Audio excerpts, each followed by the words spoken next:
మొత్తానికి మన దేశపు వ్యోమగామి శుభాంశు శుక్ల గగన్యాన్ ప్రాజెక్టులో భాగంగా మొదటి అంతరిక్ష యాత్రలో అంతరిక్ష కేంద్రానికి చేరుకున్నారు. 14 రోజుల అనంతరం ఆయన తిరిగి డ్రాగన్ క్యాప్సూల్ ద్వారా భూమికి తిరిగి వస్తారు. ఆపై మానవ సహిత అంతరిక్ష యాత్రలకు కౌంట్ డౌన్ మొదలవుతుంది. రేపటి కాలంలో ఇస్రో ద్వారా కేవలం అంతరిక్షమే కాదు, మానవ సహిత చంద్రమండల యాత్రలు కూడా జరగనున్నాయి. అయితే వీటన్నింటికి ముందు భూమియేతర ప్రపంచంలో సమయాన్ని కొలిచే పద్ధతులు, వాటిని అవగాహన చేసుకోవడం అవసరమవుతుంది. భూమి మీద టైంతో పాటు నడుచుకోనట్లయితే నష్టపోతాం. ఇక్కడ మనకు రాత్రింబవళ్ళు ఉంటాయి కాబట్టి రాత్రి అయితే విశ్రాంతి, పగటిపూట పనిచేయడం చేస్తుంటాం. మరి చంద్రుడి పైన, మార్స్ గ్రహం పైన భవిష్యత్తులో కాలనీలు నిర్మించాక అప్పుడు అక్కడి టైం జోన్లు ఎలా ఉంటాయి, అక్కడ తేదీలను ఎలా నిర్ణయిస్తారు, పగలు రాత్రి ఎలా ఉంటాయి, ఈ విషయాలన్నీ ఆలోచిస్తేనే ఆసక్తికరంగా ఉంటాయి. మనం నివసించే భూమిపై ప్రాంతాలను బట్టి కాల నిర్ణయం జరుగుతుంది. ఒక్కో ప్రాంతానికి ఒక్కో రకంగా పగలు రాత్రి ఉంటుంది కాబట్టి దాని ప్రకారం టైం జోన్లు ఏర్పాటు చేసుకున్నాం. మరి భూమిని ఆధారంగా చేసుకుని తిరిగే ఉపగ్రహం చంద్రుడి సంగతి ఏంటి? రేపు అక్కడ నివసించిపోయే వారు, అక్కడికి వెళ్లేవారు చంద్రుడిపై టైం అండ్ డేట్లను ఎలా లెక్కిస్తారు? చాలా వింతగా, విచిత్రంగా ఈ లెక్కలు ఉంటాయి. అవే ఈ రోజుటి ఇండెప్త్లో మనం తెలుసుకోబోతున్నాం. అంతకన్నా ముందు భూమి సంగతి చూద్దాం. భూమి తన చుట్టూ తాను తిరుగుతూ సూర్యుడి చుట్టూ తిరుగుతుంది. సూర్యుడి చుట్టూ తిరగడానికి 365 రోజులు పడితే తన చుట్టూ తాను తిరగడానికి మాత్రం కేవలం 24 గంటలు పడుతుంది. ఇదంతా వేరే ఎవరో చెప్పింది కాదు, ఇవన్నీ మనం నిర్ణయించుకున్న వ్యవస్థలే. టైమ్ అండ్ డేట్ వ్యవస్థ వర్చువల్ గా, అంటే ఊహాజనితంగానే ఉంటుంది. మనం భూమిపై, ఇండియాలో పగలైతే అమెరికాకు రాత్రిగా ఉంటుంది. మరి అంతరిక్షంలో ఏ టైం, ఏ తేదీని ఎలా పాటించాలి, చంద్రుడిపై సమయం, తేదీలను లెక్కించేదెలా అన్న విషయంపై అంతరిక్ష పరిశోధకుల మధ్య చర్చోపచర్చలు జరుగుతూ ఉన్నాయి. త్వరలోనే ఈ విషయంలో ఓ షెడ్యూల్ విడుదల చేసేందుకు సిద్ధమవుతున్నారు. మానవ నాగరికత అభివృద్ధి మొదలైన తొలినాళ్లలో అంతరిక్షంలోని నక్షత్రాలు, సూర్య చంద్రుల స్థితి ఆధారంగా సమయాన్ని లెక్కించేవారు. తర్వాతి కాలంలో గడియారాలతో సమయాన్ని లెక్కించడం మొదలైంది. రాత్రి పగలు సమయాల్లో తేడాకు అనుగుణంగా భూమిని వివిధ టైం జోన్లుగా విభజించి ఆయా ప్రాంతాల్లో వేర్వేరు సమయాలను వినియోగిస్తున్నారు. కానీ భూమి చుట్టూ ఒక యాంగిల్లోనే స్థిర కక్షలో మాత్రమే తిరిగి చంద్రుడికి తన చుట్టూ తాను తిరగడం ఉండదు. మరి అక్కడ డేట్ అండ్ టైం ఎలా నిర్ణయించడం? అదో $1 మిలియన్ ప్రశ్నగా ఉంటుంది. అయితే ప్రతి సమస్యకు ఓ పరిష్కారం ఉంటుంది.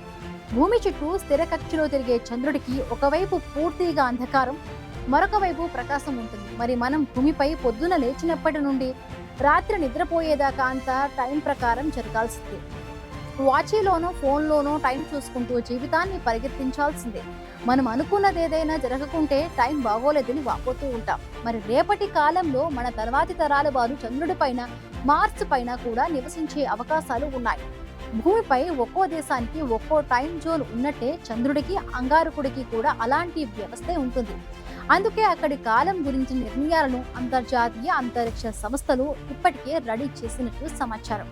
మనుషులు భూమికే పరిమితమైనంత వరకు ఇక్కడ బాగానే ఉంది. కానీ అంతరిక్ష ప్రయోగాలు, స్పేస్లోకి మనుషులు వెళ్లి రావడం, భవిష్యత్తులో చంద్రుడు, అంగారకుడిపైకి వెళ్లేందుకు ప్రయోగాలు వంటి వాటితో ఏ టైంను అనుసరించాలి అనే తిప్పలు తప్పడం లేదు. ప్రస్తుతం అంతరిక్షంలో సమయాన్ని ఎలా కొలుస్తున్నారు అన్నది చూస్తే అంతర్జాతీయ అంతరిక్ష కేంద్రం ISS భూమి చుట్టూ రోజుకు 16 సార్లు తిరుగుతుంది. ఈ సమయంలో 16 సార్లు సూర్యోదయం, సూర్యాస్తమయం అవుతాయి. ఒక్కో సమయంలో ఒక్కో దేశంపై ఉంటుంది. మరి టైం ఎలా? దీనికోసం యూనివర్సల్ టైంను పాటిస్తున్నారు. దీన్ని డ్యూటీ అని అంటున్నారు. భూమి మీద టైం జోన్లను ఏర్పాటు చేసుకున్నప్పుడు బ్రిటన్లోని గ్రీన్విచ్ ప్రాంతాన్ని మూలంగా తీసుకున్నారు. అందుకే దాన్ని GMT అంటారు, అంటే గ్రీన్విచ్ మీన్ టైంగా వ్యవహరిస్తున్నారు. ప్రస్తుతానికి దీన్నే యూనివర్సల్ టైంగా పాటిస్తున్నారు.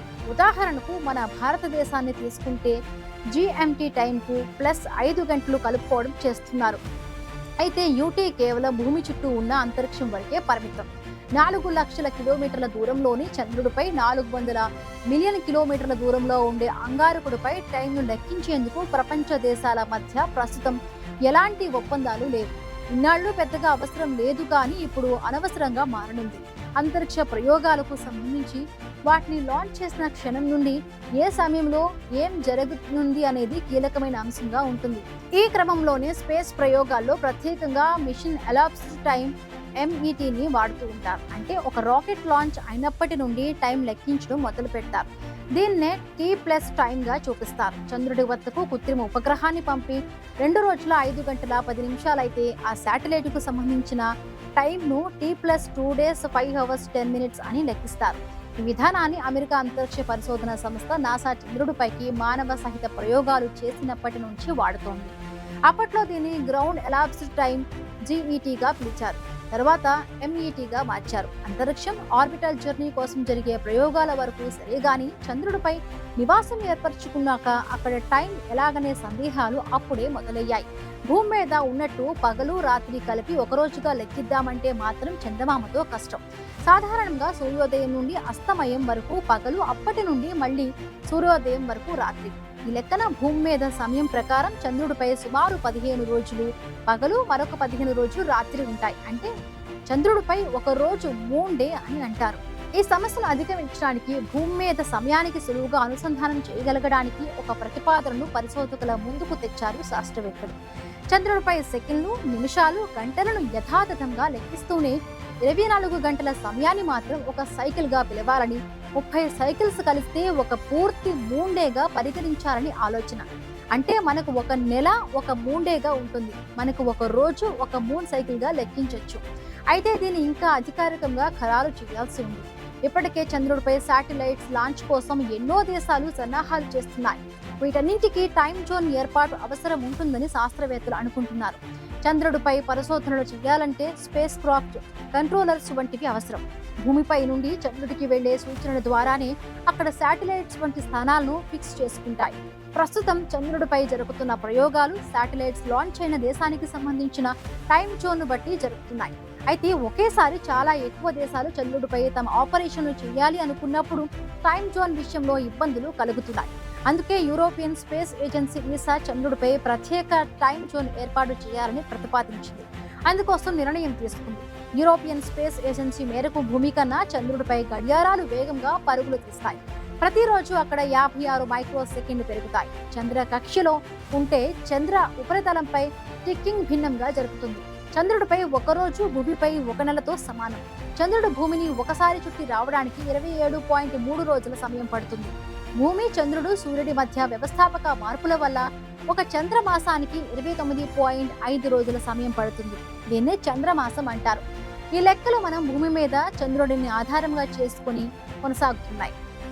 కానీ శాస్త్రీయంగా, సైన్స్ పరంగా మరింత ఖచ్చితత్వం కావాల్సి ఉంటుంది.